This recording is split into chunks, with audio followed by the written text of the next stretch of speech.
Stories We Carry, I think at its most fundamental level, is a social healing initiative. The bringing together of both veterans and civilians into a community to talk about the impact of war, not just on veterans, but the impact of war on all of us. If I wouldn't have learned the skills to be able to share my story, I wouldn't be in the position that I'm in today. I would still be really struggling with the issues that I brought back with me. If it weren't for organizations like MHA that offer these opportunities for veterans and civilians to sit down through Stories We Carry and have conversations, I don't know where many of the veterans would be able to find this kind of conversation or feel comfortable talking to others outside of what they're familiar with. Stories We Carry is about finding my way home. I have been trying to find my way home for 45 years. War is just not the experience of soldiers. War is on all of our shoulders collectively.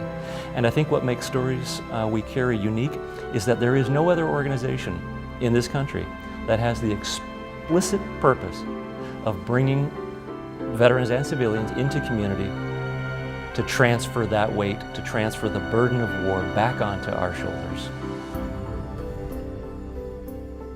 It's not just vets talking to vets. It's about civilians entering the conversation that sometimes is difficult for them to enter.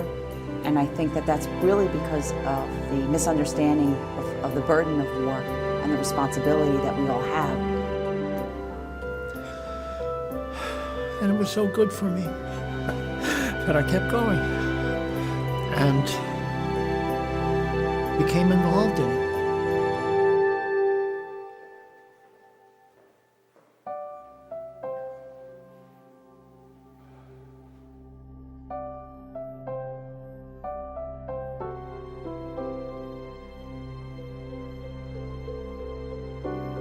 It's one thing for veterans to understand each other, but it's another thing to have our civilian counterparts really let in on this, and that's part of what Stories We Carry does.